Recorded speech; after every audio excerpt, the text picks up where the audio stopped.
Muy bien. Esta mañana quiero que hagamos un resumen. Más o menos, más de un mes hemos estado hablando de lo que somos en el Señor como hijos de Dios. Nuestra conducta, los principios de nuestra vida, muchas cosas. Vamos a hacer un resumen. Es bueno de vez en cuando que volvamos a recordar bien resumidito. Hoy vamos a hablar de esa vida que tenemos. Ahora, ¿qué clase de vida es la que vivimos? Porque los hijos de Dios hemos sido llamados para vivir una vida sobrenatural. Pero también tenemos una vida natural. Y entonces lo importante es que nosotros sepamos esa nueva vida que tenemos en el Señor sobrenatural, de la que conocemos poquito. Estamos en esta vida aprendiendo de esa vida. Entonces, podamos en realidad vivirla, experimentarla. Hay muchas cosas que suceden en nuestra vida, aquí sobre la tierra. Una de esas es cuando tenemos que enfrentarnos a dificultades, a tristezas, a momentos donde no sabemos ni siquiera qué hacer, ni cómo enfrentarlos. Y es nuestra vida práctica. Cuando una congregación como la nuestra, de la cual estamos celebrando, que por la gracia de Dios tenemos un año más de estar juntos, y ojalá el Señor nos dé muchos años,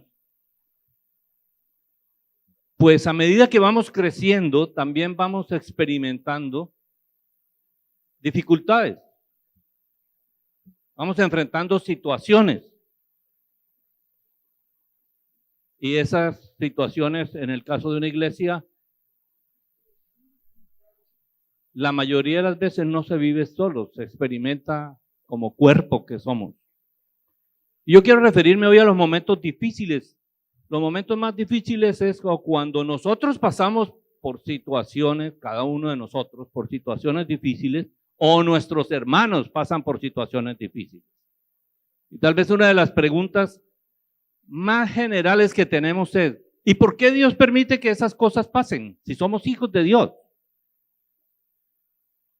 Y como que tenemos la idea que como somos hijos de Dios, lo que llamamos malo o desagradable nunca nos debe suceder.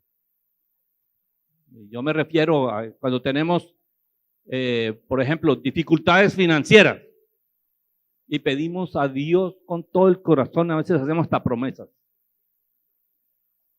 Pero la situación no cambia, a veces hasta se empeora. O llegan cosas de sorpresa, no esperábamos. Y siempre tenemos la pregunta, ¿y por qué Dios permite esto? ¿O por qué a mí no me escucha? Cuando tenemos sufrimientos.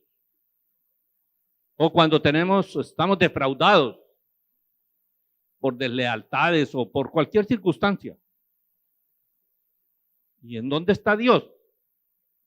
Y hay una particularmente bien difícil, y es cuando tenemos que personalmente o en nuestra familia o en nuestros hermanos, tenemos que enfrentar la muerte o la enfermedad grave. ¿Por qué tiene que pasar eso? Pero eso es parte de nuestra vida. Y yo quiero referirme hoy particularmente a hermanos, personas que en la iglesia están pasando por momentos muy difíciles, personales y en la familia. Momentos angustiosos, momentos de necesidad, momentos donde necesitan consolación, necesitan soporte, necesitan saber de Dios mismo qué está sucediendo. Y es el caso particular de nuestro hermano Roberto y Beatriz. Roberto le hicieron su intervención y bueno, los médicos ya dijeron que es una situación muy delicada. que tienen que hacer otros tratamientos y que su enfermedad es terminal. La medicina poco tiene que hacer. Y hemos orado por él. Y hemos orado por su familia. Y necesitamos seguir orando.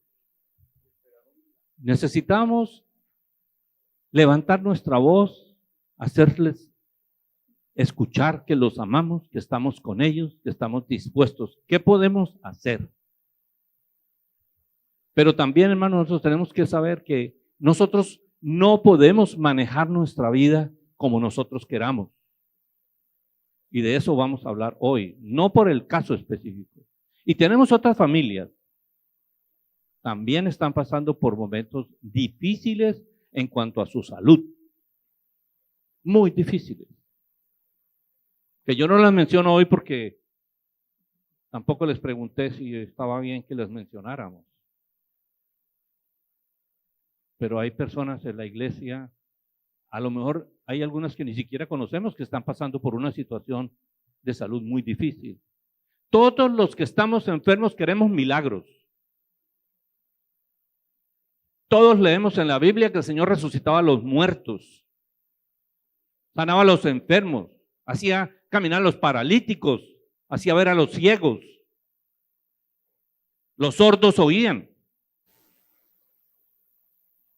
Y siempre preguntamos, Señor, yo te pido, y yo no soy esa excepción.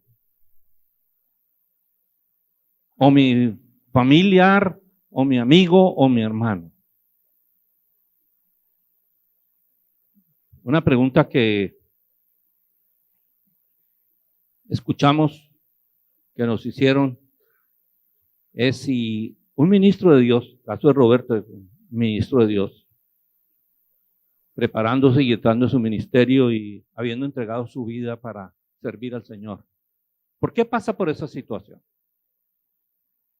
Y yo tuve una respuesta, le dije, por la misma razón que un joven que se llamaba Esteban, que predicaba el evangelio en la iglesia primitiva, cuando la iglesia estaba apenas empezando.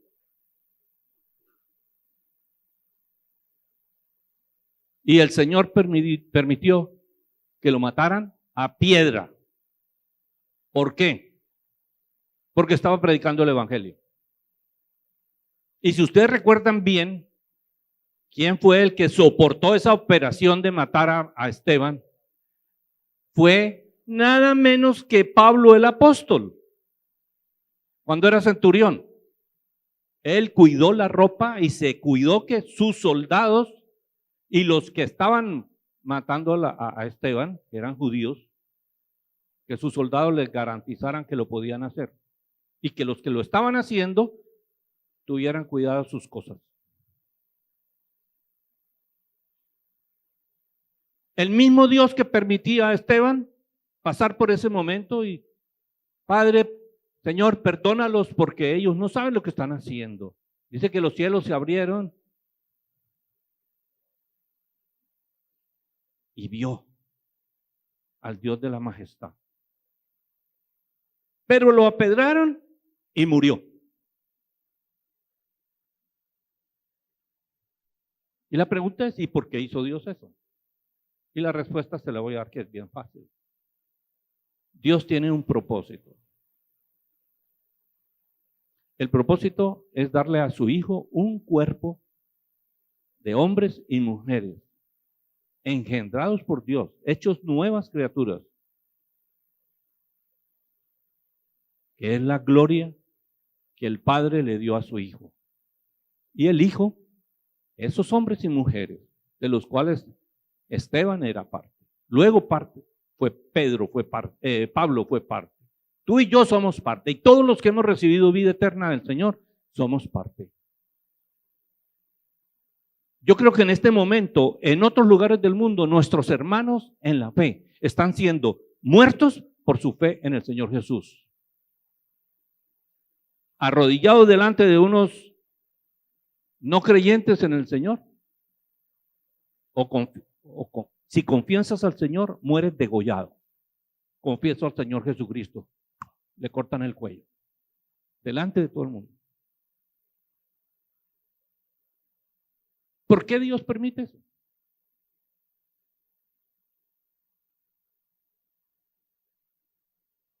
Si la semilla no cae a tierra, no da fruto. Y el Señor, recuerden, nosotros entregamos nuestra vida al Señor. Y Él tiene nuestra autorización para usar nuestra vida como Él en su sabiduría quiera. Y si Él quiere sembrar la vida de uno de sus hijos para que una multitud, nosotros somos fruto de la semilla de la vida de Esteban plantada entonces hace cerca de 2000 años. Y nosotros somos fruto de esa semilla. Y nosotros tenemos que entender que la Biblia dice eso. Y no solamente eso. Hay otra parte que yo quiero leer esta mañana. Dice que cuando muere el justo, el que ha sido justificado por Dios, pocos lo entienden. Y pocos se dan cuenta que el Señor lo libra de aflicciones. Y nosotros tenemos la idea de que cuando morimos, como que se acabó todo. Y para los cristianos es cuando empieza nuestra libertad. Estamos libres de este cuerpo. Voy a invitarlos a que ustedes lean en la pantalla Isaías capítulo 57. Perece el justo, el que ha sido justificado, y no hay quien piense en ello. Y los piadosos mueren, los que están consagrados a Dios. Y no hay quien entienda que de delante de la aflicción es quitado el justo. Entrará en la paz. Descansarán en sus lechos todos los que andan delante de Dios. Nosotros esperamos, yo espero que el Espíritu nos dé la convicción de que este mundo que tanto nos cuesta trabajo apartarnos de él, para los cristianos no es ninguna garantía. Es un valle de sufrimiento. Nos considera el mundo sus enemigos. Nos tratan con crueldad.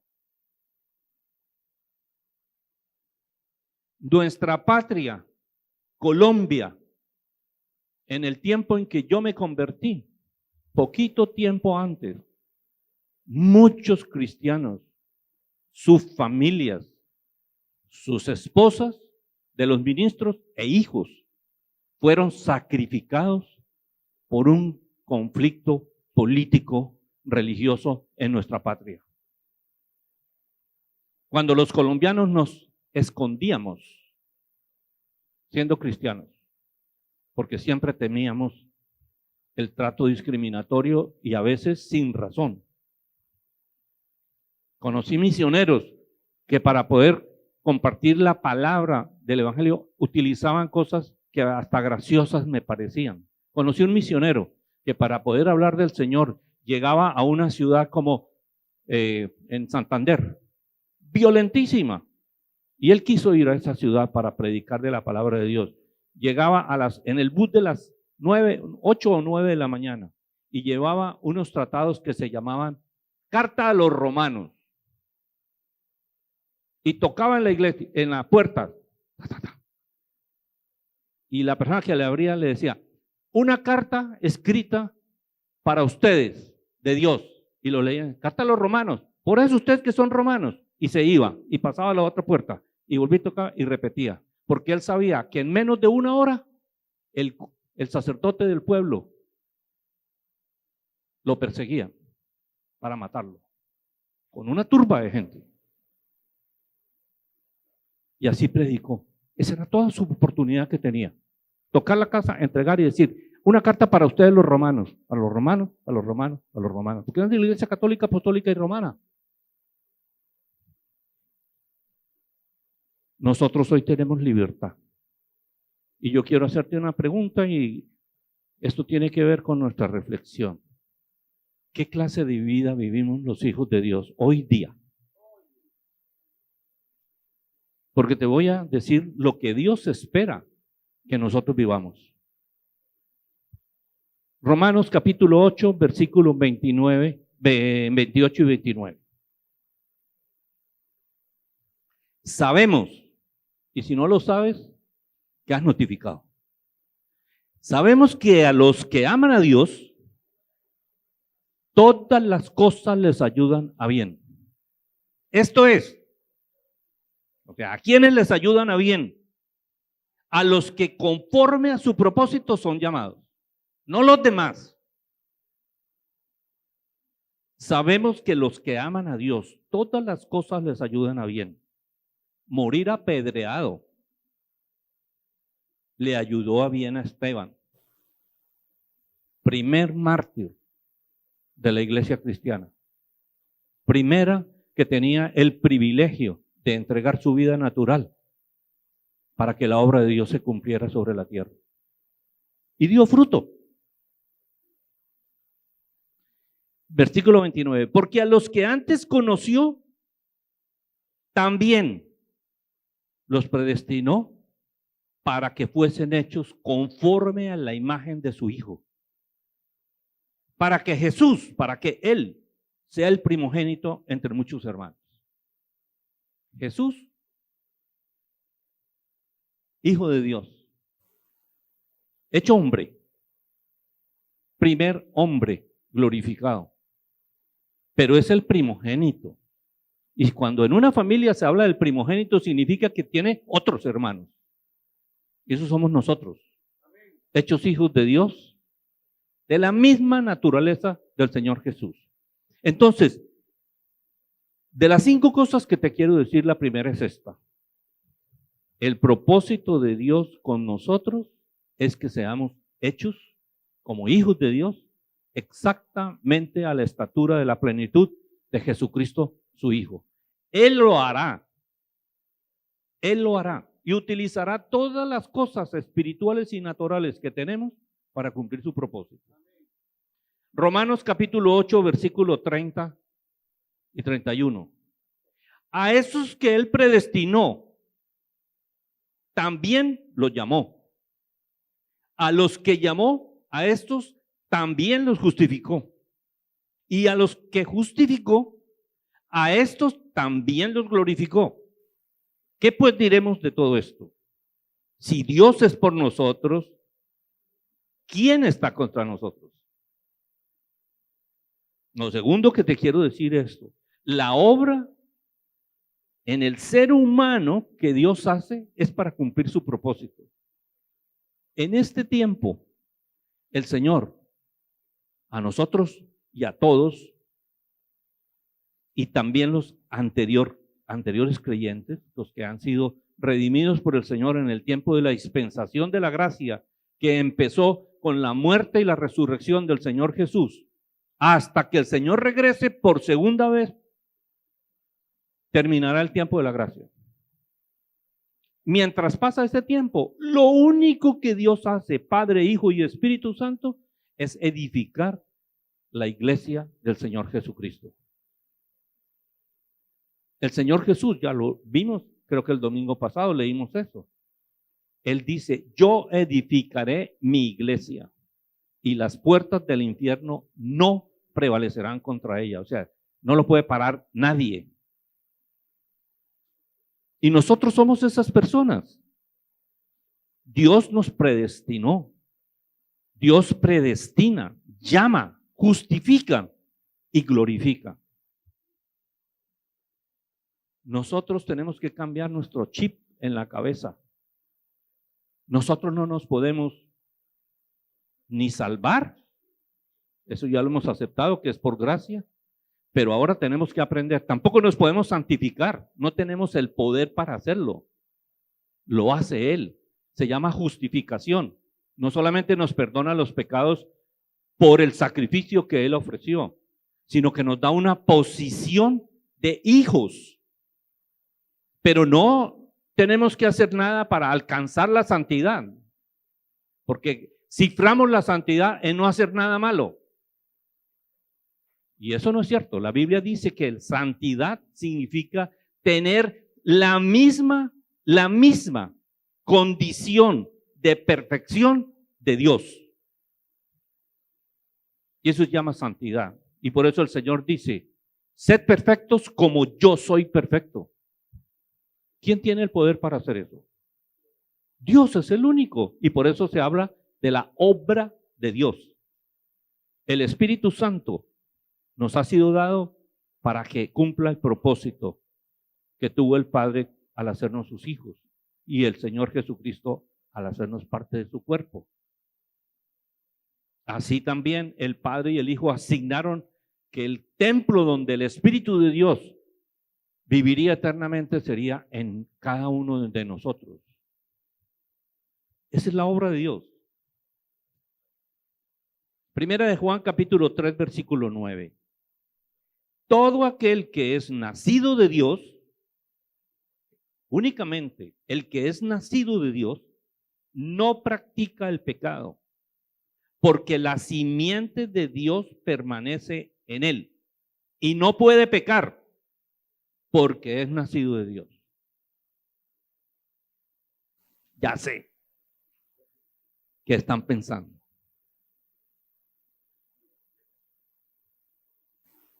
Están pensando que, ¿cómo así? Entonces, yo miento y eso es pecado. O yo he caído otra vez en desórdenes, o en borrachera, o en deshonestidad, o en lo que sea. Y entonces, mire, porque yo quiero que el Espíritu Santo esta mañana tenga toda la posibilidad de convencernos de que la única manera que nosotros podemos realizarnos como hijos de Dios, viviendo aquí en la tierra, es viviendo su vida. Y no podemos tener esa mezcla de principios del mundo en el nombre de Jesús con las cosas de Dios. ¿Qué significa todo esto? El que es nacido de Dios ha sido hecho nueva criatura. Dios te engendró. La Biblia dice que Dios nos engendró.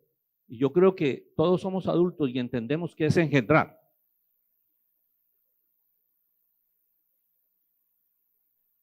Hay dos maneras de engendrar. Una natural, que Dios nos dio el poder para hacerlo. Los padres engendramos hijos. Significa que hay una simiente, por eso se llama semen, simiente, que se coloca en una condición especial dentro de otra condición especial, que es un óvulo femenino, y se engendra una nueva criatura natural. Esta es la participación divina que Dios nos dio en su propósito. Y por eso la Biblia habla que nosotros somos parte de la cadena generacional de la bendición de Dios. Se habla de las maldiciones generacionales. Gracias a Dios que Dios las rompe así. Se acabó. Naciste de nuevo, rota tus cadenas generacionales. Ahora tú eres hecho una nueva criatura que no tiene ninguna relación con la vieja. Aunque tu naturaleza vieja está allá, pero tiene un decreto de muerte. Ahora esa nueva vida es la vida que no puede pecar. Dice la escritura que leímos. ¿Por qué no puede pecar? ¿Por qué no practica el pecado, esa naturaleza? Porque es la simiente de Dios. La simiente de Dios no es física, no es un semen físico. Es de la misma manera como engendró a Jesucristo en María, su madre, siendo virgen. Dios tiene el poder de dar la vida. Y en el caso nuestro humano, Él puso ese poder de transmitir vida en la semilla que portamos los varones. Y junto con el huevo, el óvulo de la mujer, produce una nueva criatura. Por eso Satanás tiene un plan hoy día para impedir esto, y son los matrimonios homos. Mujer con mujer no pueden tener hijos, no pueden generar hijos, ni hombre con hombre pueden generar hijos. Y yo no estoy en contra de las preferencias que cada uno tiene derecho a hacer. Le responderá a Dios después por lo que hace. No tengo ninguna razón para decir, no, no lo hagas. Pero estoy diciendo la estrategia. La estrategia es que no se generen seres humanos que pueden llegar a ser hijos de Dios. Esa es la estrategia satánica. Porque el ser humano está predestinado por Dios para ser su hijo. Desde antes de que nazca, desde antes de la fundación del mundo, ese es el destino eterno de la raza humana. Y por eso el que no escucha el testimonio de Dios es condenado y hace a Dios mentiroso. Bueno, ¿quieres vivir tu vida a tu manera? Hazlo y cosecharás el fruto, que es la muerte, y muerte eterna. No es que Dios esté allí pues diciendo, la embarraste, estoy condenado. Esa es la idea que nos han puesto, pero no es cierto. Cada uno con su decisión determina su eternidad. Y a los que Dios conoció de antemano, que tendríamos la intención, el deseo, el pataleo de buscar al Ser Supremo de la manera que necesitamos tener comunión, de antemano nos llamó y creó todas las condiciones naturales para que tuviéramos la oportunidad de poder decidir con la misma fe que Él nos daba. Decir, Señor, entiendo, yo soy un pecador, estoy condenado eternamente, no tengo salvación. Pero tú dices que el que crea lo que tú has hecho con tu Hijo Jesucristo, que vino a morir precisamente por mí, por todos los que somos pecadores, yo quiero que esa gracia la apliques en mi vida. Eso es lo que llamamos salvación. Y la Biblia dice, Dios te engendra. En ese momento naces de nuevo.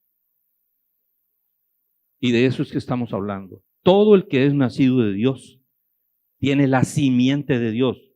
No practica el pecado. Y cuando tenemos ese hombre viejo acostumbrado a pecar, y por eso este hombre, el hombre carnal que llama la Biblia, solamente vive por las cosas naturales, que está crucificado, está muerto con Cristo, hasta que nos llegue el momento o que el Señor venga y ese hombre muere y nuestro cuerpo es transformado y recibimos como el de Cristo. O que el Señor decida que terminan los días sobre la tierra de nosotros, en ese momento nuestro cuerpo muere y ese hombre viejo también muere.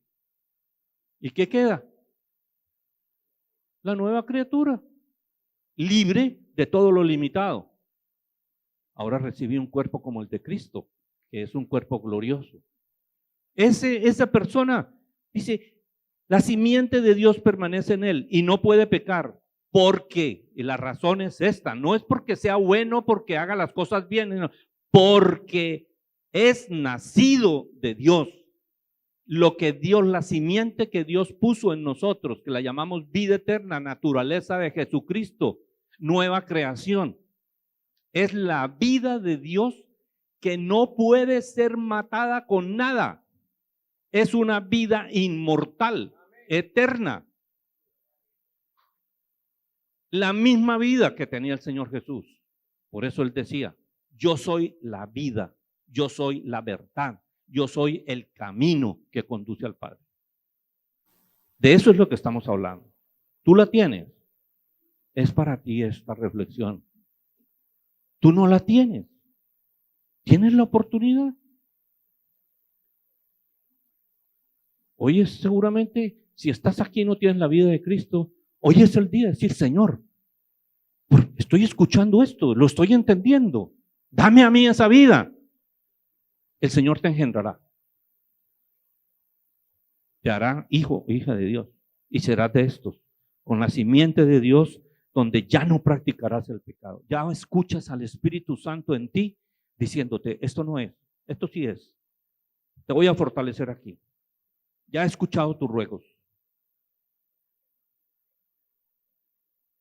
Romanos capítulo 6, versículo 1 al 4. Lo tercero que te quiero decir esta mañana. ¿Qué pues diremos? Entonces, Vamos a perseverar en el pecado para que la gracia abunde, como todo es gratis. Entonces yo hago lo que me da la gana y sigo haciendo todo eso, porque de todas maneras Dios ni me va a quitar la vida. Eso dicen algunos cristianos, queridos. Algunos dicen eso. ¿Cómo puede ser posible que entonces, si yo soy hijo de Dios, entonces ya, y no me puede quitar la vida eterna que me dio? Pues, ¿qué importa lo que yo hago? Sí, no conoces la Biblia, no conoces lo demás que Dios te dice. Perseveraremos en el pecado para que la gracia abunde. Dice, en ninguna manera. Porque los que hemos muerto al pecado, ¿cómo viviremos aún en él? Y estamos muertos. O sea, ¿de qué estamos hablando? ¿No sabéis que todos los que hemos sido bautizados en Cristo Jesús? No está hablando del bautismo en agua, está hablando de sumergirse en la vida de Jesús, la que has recibido. Dedicarte 100% como lo hizo el Señor.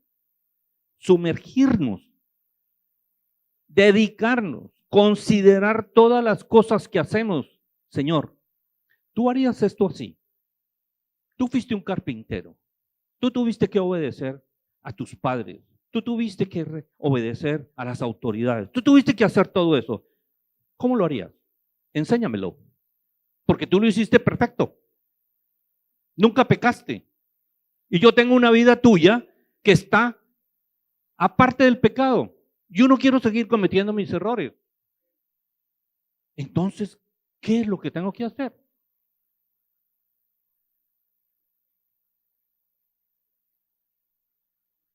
¿No sabéis que todos los que hemos sido bautizados en Cristo Jesús, hemos sido bautizados en su muerte? Claro, Él murió como hombre. Y recuerda que Él no murió por sus pecados, Él murió por los tuyos y los míos, y de todos aquellos que reciben la salvación. Y es por eso que nuestros pecados son perdonados y limpiados, para que no volvamos a tener relación con ellos.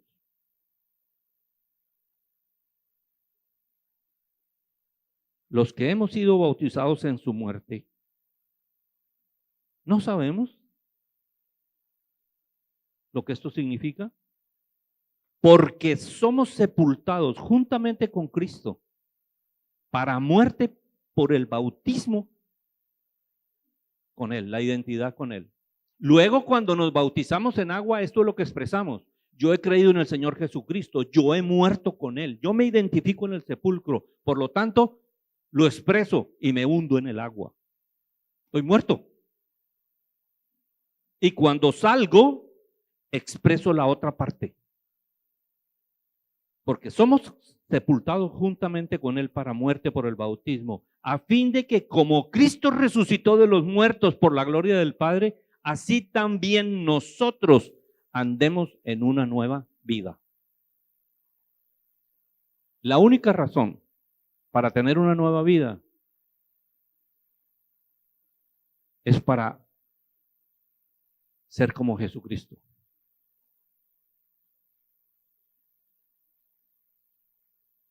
Hasta que todos lleguemos a la estatura de la plenitud de Cristo Jesús. Y eso lo caminamos por fe en Él, sumergidos en su vida. Así también nosotros andemos en nueva vida. Entonces yo te pregunto, y yo me pregunto a mí, porque esto es lo tercero que yo te quería decir. Somos libres para dedicarnos a cumplir el propósito de Dios.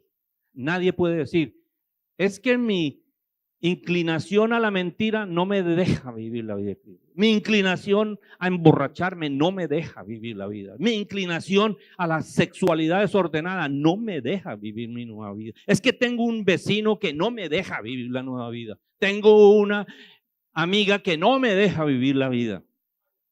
Nadie tiene esa disculpa porque ha sido libre. Libre. Y no fueron tus méritos, fue la identidad con Cristo Jesús. A quien yo hiciere libre, verdaderamente será libre. Nada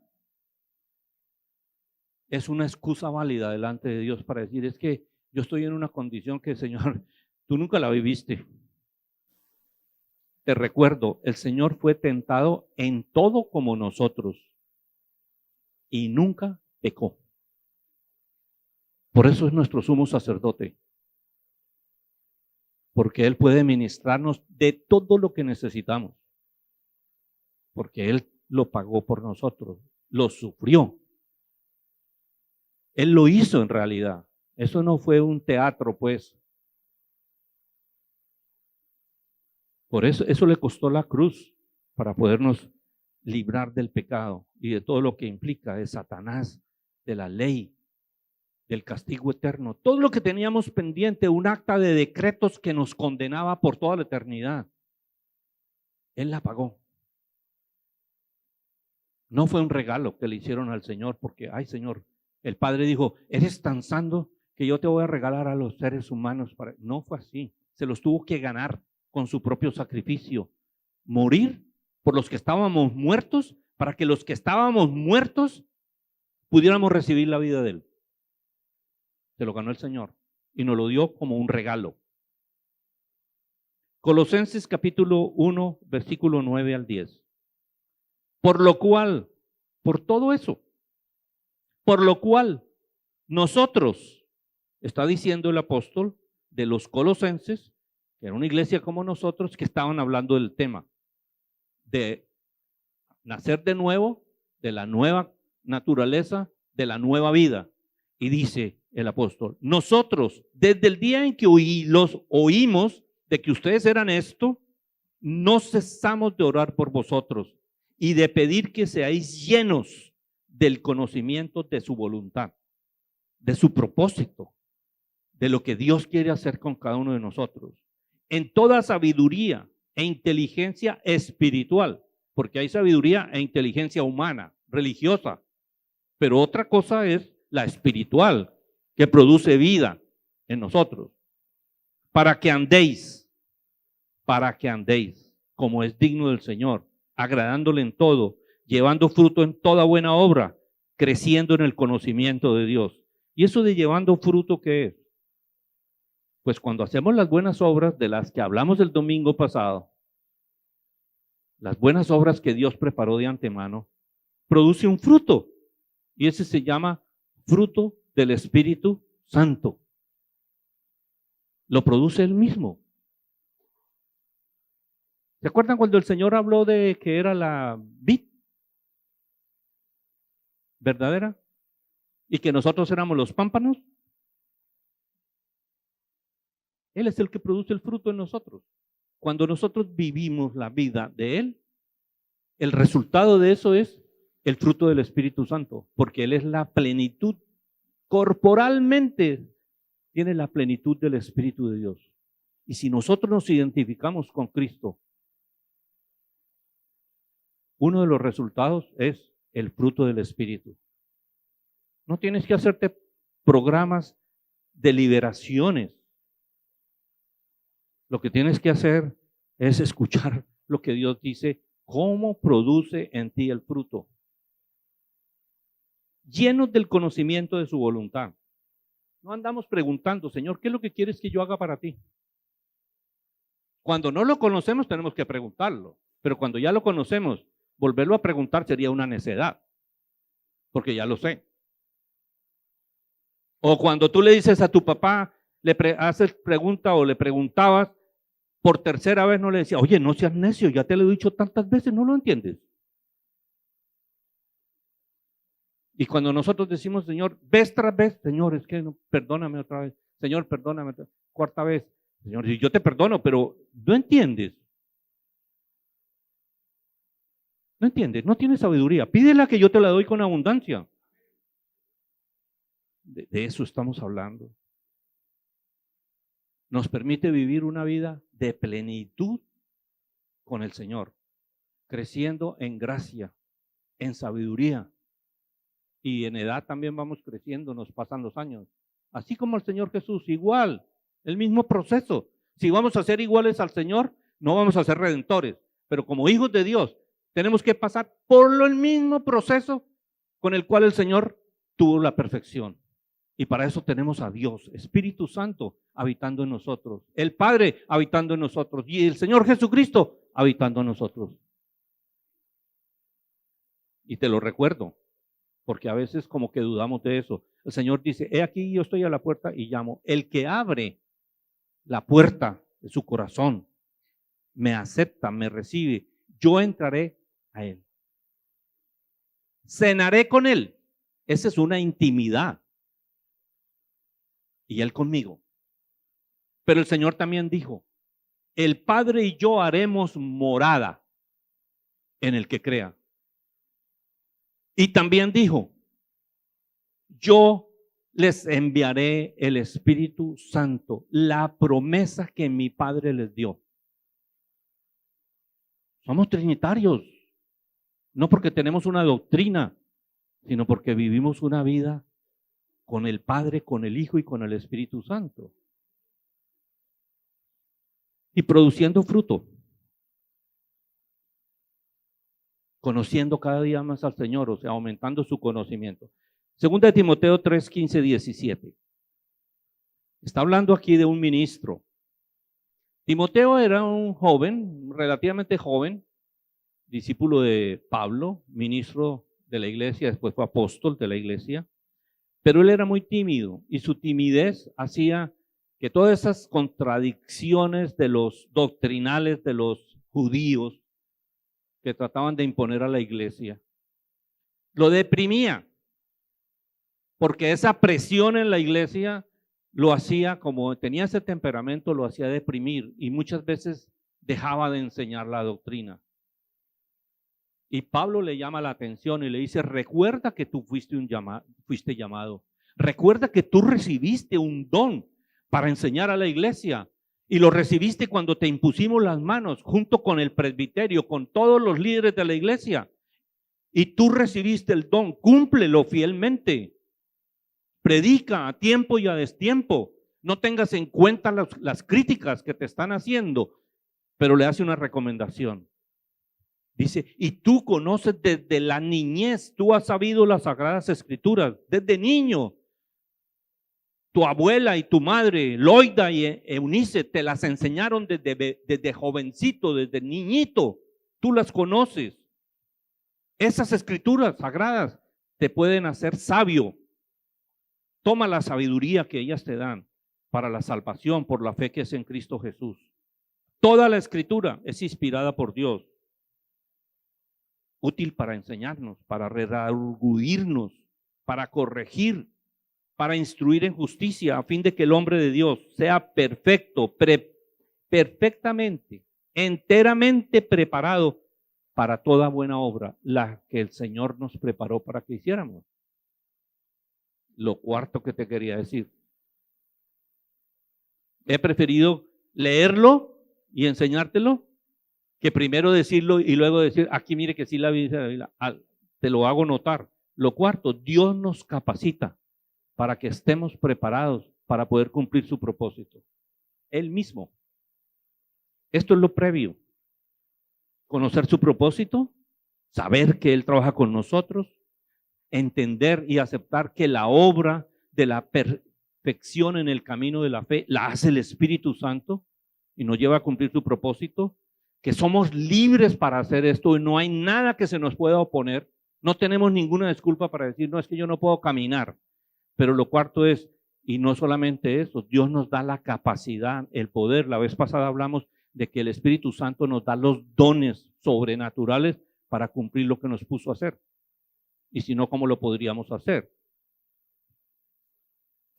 Lucas capítulo 4, versículo 4. Es tan importante esto de la Escritura. El Señor Jesús está siendo tentado por Satanás.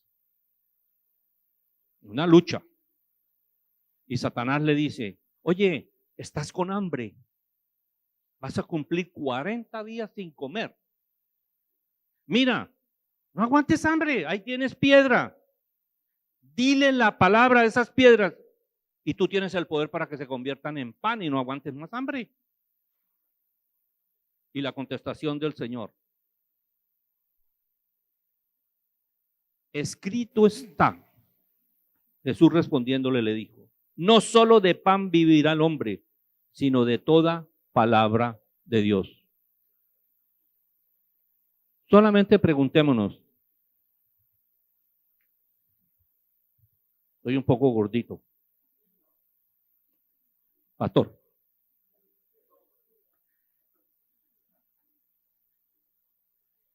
Esto no es por el Espíritu Santo. Esto es por la comida. Y tal vez no le echo comida, no le echo la culpa a la comida, porque ¿sabe quién controla mi comida? Mi esposa. No. El problema es que yo no hago el ejercicio requerido ahora, porque yo no tenía esta barriguita siempre. Yo era lisito.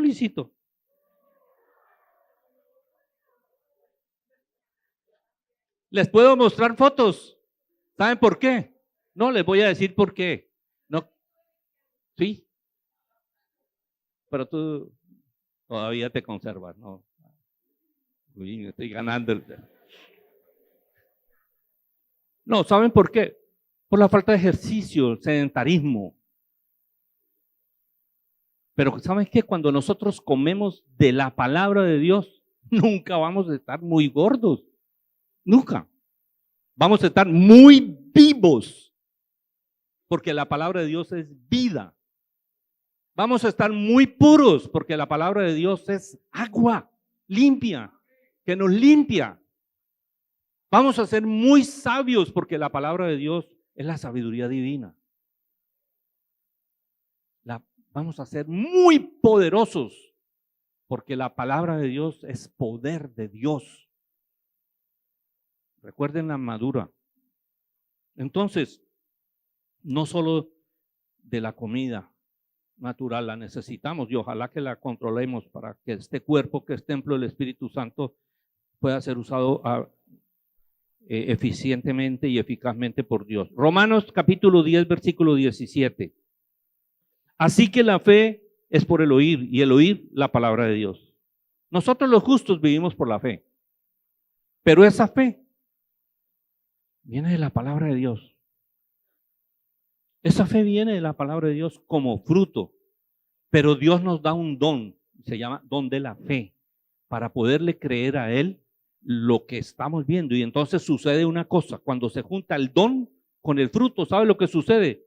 Se nos abren los ojos espirituales y decimos, ¡wow!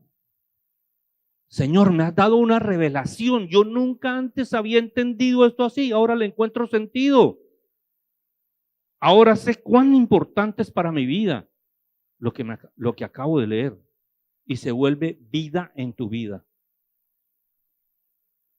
Así es la vida espiritual. Estúdiala. Háblale a Dios de su palabra. Señor, yo leo esto y no sé si estoy perdido o no, pero yo no entiendo mucho, pero creo. Enséñame, háblame, revélame. Y Gálatas 5, 22, 25, para terminar con el propósito que Dios tiene. Mas el fruto del Espíritu, no el tuyo, el fruto del Espíritu en ti es amor, gozo, paz, paciencia, benignidad, bondad, fe, mansedumbre, templanza. Contra tales cosas no hay ley. Los que son de Cristo, pero los que son de Cristo han crucificado la carne con sus pasiones y deseos. Si vivimos por el Espíritu, entonces andemos por el Espíritu. Los que son de Cristo han crucificado la carne. Voy a decir algo para que lo consideres. Si tú recurrentemente o periódicamente o de vez en cuando vuelves a caer en algo que tú sabes que Dios no está agradado contigo en eso, porque no es parte de la vida nueva que te ha dado, puede ser hasta un estorbo. No le eches la culpa ni a tu debilidad, ni le eches la culpa a los demonios. ¿Sabes qué? Acéptalo como una evidencia de que estás viviendo en la carne. Y es simplemente el fruto de eso. Porque si tú lees en Gálatas, y así como habla del fruto del Espíritu, en el mismo capítulo está hablando del fruto de la carne. Y ahí encuentras todas las cosas que normalmente terminamos cantando la canción. Espíritu de fuera, espíritu de fuera. Pero sigue en tu vida. Simplemente caminas en la carne. No oyes la voz del Espíritu Santo. ¿Por qué? Porque lo quinto y último que quería decirte es la gloria del Padre la recibe cuando llevamos mucho fruto de del Espíritu. Entonces el Padre es glorificado. El Hijo es glorificado porque estamos obrando como el cuerpo de Él para mostrar precisamente eso, su gloria. El Espíritu de Dios es glorificado porque estamos manifestando lo que Él hace en nosotros. Entonces Dios, Padre, Hijo y Espíritu Santo reciben gloria y nosotros somos parte de ella. Este es el carácter de Cristo. De eso, cuando hablamos del carácter de Cristo, es de aprender a andar en el Espíritu, porque tenemos ya el Espíritu de Cristo. Estamos hablando de tener fruto en abundancia. Estamos hablando de vivir en el Espíritu. Estamos hablando de que todo eso es permanente y eterno. Y que ese es el peso de gloria en nuestra vida. ¿Saben por qué? Porque el Señor puso la iglesia en este tiempo para manifestar a las huestes espirituales en los lugares celestiales su multiforme sabiduría. Los demonios son acusados por nuestro testimonio como cuerpo de Cristo. Porque cuando nosotros hacemos esto, somos obedientes a Dios. Ellos fueron desobedientes y se rebelaron. Y a los huestes espirituales leales a Dios, que no tienen relación con el pecado, no conocen el pecado, glorifican a Dios, porque dicen, qué sabiduría y poder el de nuestro Dios. Hombres y mujeres condenados eternamente. Y Dios, sin dejar de ser justo, sin dejar de ser santo, los hizo sus hijos con la misma naturaleza que Él tiene. No lo entendemos. Pero la Biblia dice que adoran y dan la gloria a Dios. Señor, esta mañana gracias. No nos has ocultado nada y en este tiempo nos llamas a que pensemos